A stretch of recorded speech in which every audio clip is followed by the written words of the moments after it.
अदब एक ताज है लुत्फ़े खुदा का, तू रख सर पर जहाँ चाहे चला जा।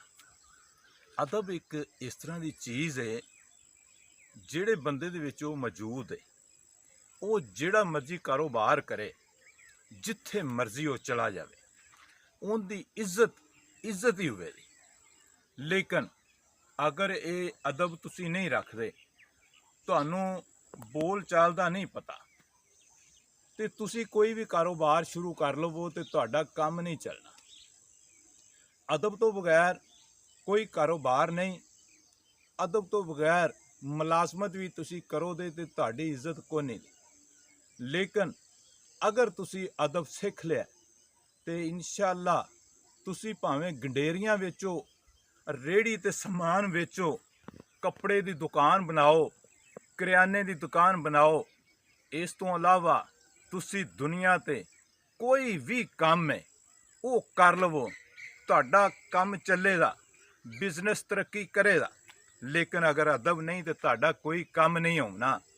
ਕੋਈ ਬਿਜ਼ਨਸ ਨਾ ਸ਼ੁਰੂ ਕਰੋ ਜਿੰਨਾ ਚਿਰ ਤੁਹਾਡੇ ਵਿੱਚ ਅਦਬ ਨਹੀਂ ਹੈਗਾ।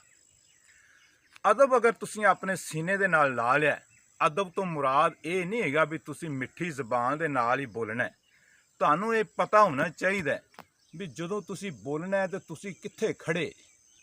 ਇਹ ਨਹੀਂ ਹੈਗਾ ਵੀ ਤੁਹਾਨੂੰ ਗੁੱਸਾ ਆ ਗਿਆ, ਤੁਹਾਨੂੰ ਇਹ ਵੀ ਨਹੀਂ ਪਤਾ ਵੀ ਮੈਂ ਕਿੱਥੇ ਖੜਾ, ਮੈਨੂੰ ਕੋਈ ਇਹ ਗੱਲ ਕਰਨੀ ਵੀ ਚਾਹੀਦੀ ਹੈ ਕਿ ਨਹੀਂ ਕਰਨੀ ਚਾਹੀਦੀ, ਜਾਂ ਬਰਦਾਸ਼ਤ ਕਰਨੀ ਚਾਹੀਦੀ ਹੈ।